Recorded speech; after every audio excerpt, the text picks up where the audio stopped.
बहस का अभी वक्त नहीं है। बहुत महत्वपूर्ण दिवस पे हम लोग बैठे हैं बात करने के लिए, और मैं खाली एक लाइन याद कराना चाहती हूँ कि बाबा साहब ने कहा था कि संविधान का कोई अर्थ नहीं रह जाएगा अगर उसके साथ साथ हम सामाजिक रूप से, आर्थिक रूप से बदलाव की तरफ नहीं जाएंगे। सामाजिक व्यवस्था और आर्थिक व्यवस्था नहीं बदलेगी तो राजनीति में केवल भागीदारी करने से नहीं होगा। तो अभी जो समय है, देश की जो अर्थव्यवस्था चल रही है और जिस तरह से बजट और की लूट चल रही है और लोगों के संसाधनों की लूट चल रही है, तो इस बाबा साहब की जयंती पर तमाम दलित संगठनों ने और सबने आह्वान किया है कि इसको आर्थिक आजादी की लड़ाई के रूप में लिया जाना चाहिए। और मुझे लगता है मेरे पहले सपा के जो पूर्व वक्ता थे उन्होंने भी इस बात को हाईलाइट किया। तो एक ये समय है जब हम लोगों को ये कहना चाहिए कि आर्थिक आजादी की लड़ाई अब इस देश में गैर बराबरी के खिलाफ होनी चाहिए। जो जो आम आदमी का 80% जो लोग हैं इस देश के, जिनका हक मार रही है ये सरकार और कुछ पूंजीपतियों की झोली भर रही है, और जिस तरह से 10,000 गुना जो है हमारे बीच में गैर बराबरी बढ़ी है, उसके खिलाफ बजट में हमारी पूरी हिस्सेदारी के लिए बाबा साहब के को याद करते हुए ये लड़ाई आगे लड़ने की जरूरत है। और इसके लिए मुझे लगता है कि बहुत बेहतर तरीके से समाजवादी हो या कांग्रेसी हो, जो स्वाभाविक एक दूसरे के सहयोगी हो सकते हैं, उनको आपस में इन पुरानी बातों के बैगेज को छोड़कर एक साथ आना चाहिए। यूपी के चुनाव सामने है। यूपी को जिस तरह करनी सेना के हवाले किया जा रहा है, उसकी खतरे को भांपते हुए हमें इन बैगेजों से मुक्त होकर के आर्थिक सवालों को लेकर लड़ने की जरूरत है। और यहाँ से एक अभियान शुरू करने की जरूरत है जिसमें ये कहा जाए कि हमारा हिस्सा हमको दो, और हमारी जो लूट कर रहे हो तुम, हमारे शिक्षा का बजट, स्वास्थ्य का बजट, हमारी रोजगार का बजट, हमारे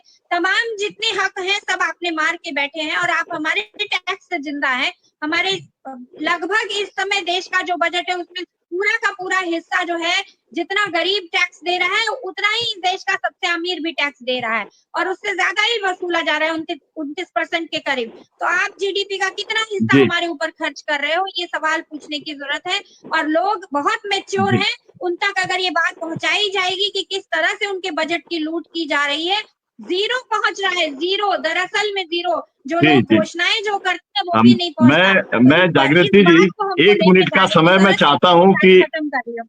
थैंक यू। मैं चाहता हूं डॉक्टर आनंद जी को भी कम से कम 1 मिनट का समय तो मिलना चाहिए। आप समापन वक्तव्य जो है अपना दें इस पूरी चर्चा का। बहुत बहुत क्लोजिंग धन्यवाद रिमार्क करो साथी। गुरु। आज हम आज हम अम्बेडकर जी को याद कर रहे हैं, उनके संविधान को याद कर रहे हैं। और जब से संविधान बना है उसका मैं समझता हूँ मूल मकसद यही था, मूल मंत्र था, सामाजिक न्याय कैसे मिलेगी। और आज हम जिनको कह रहे हैं कि वो सामाजिक न्याय नहीं देने वाले हैं, मनुवाद पर आधारित हैं, और आज की तारीख में भी अगर हम सदन में देखें, अभी ये जो वक्फ बिल पास हुआ है, वक्फ बिल को के उसके विरोध में भारतीय जनता पार्टी के अंदर भी बहुमत उसके विरोध में है, और ये सदन में तो विरोध में ही है। लेकिन उसके बावजूद जो हमारे कुछ साथियों की महत्वाकांक्षा कहिए, अवसरवादिता कहिए, उसके चलते ये सारे लोग उसके साथ खड़े हैं। इस पर भी हमको विचार करना पड़ेगा। जिस बहुजन के हितों की हम बात कहते हैं कि उनकी ये सरकार रक्षा नहीं कर रही है, वो बहुजन कहीं ना कहीं से आज की तारीख में उनके साथ खड़ा है। वो बहुजन के नेता लोग जो खुलेआम आज की तारीख में भी उनकी वकालत करते हैं, उनका विरोध करते हैं भारतीय जनता पार्टी का, वो भी वहां पर ठेवनी लगा करके उनके कहार बने हुए हैं। तो ये सारी चीजें आज 75-80 साल के बाद भी ये सारी चीजें जीवंत हैं। इसको कैसे क्या करेंगे, और निश्चित रूप से इसके लिए हमारे वो सारे लोग जिम्मेदार हैं, हम सारे लोग जिम्मेदार हैं जो ये विचारों की बात तो करते हैं, लेकिन जिस तरीके से उनकी जी सहभागिता ली जानी समय चाहिए, समाप्त हो हम रहा आपस है, तो में मैं ये लड़ते रहते हैं कहूंगा कि जैसे बाबा साहब हम लोगों के लिए गाइडिंग प्रिंसिपल बने हुए हैं, और वो लगातार एक तरीके से सर्च लाइट के तौर पे काम करता रहेगा। भारत का संविधान और बाबा साहब अम्बेडकर के विचार। आप सबका बहुत बहुत शुक्रिया, धन्यवाद समय देने के लिए। इस चर्चा को हम आगे जारी रखेंगे। शुक्रिया।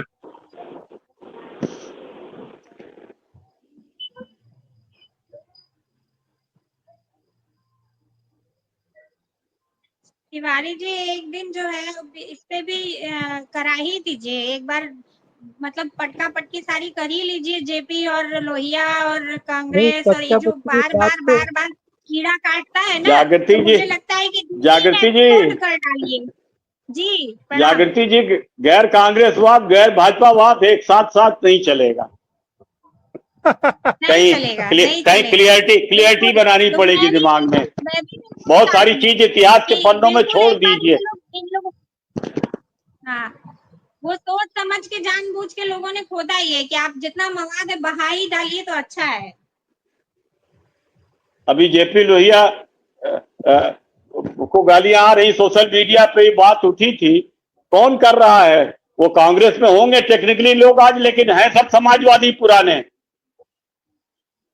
कुर्बान अली क्या है, अचंचल जी क्या समाजवादियों के बल पे तो पूरी सरकार चल रही है।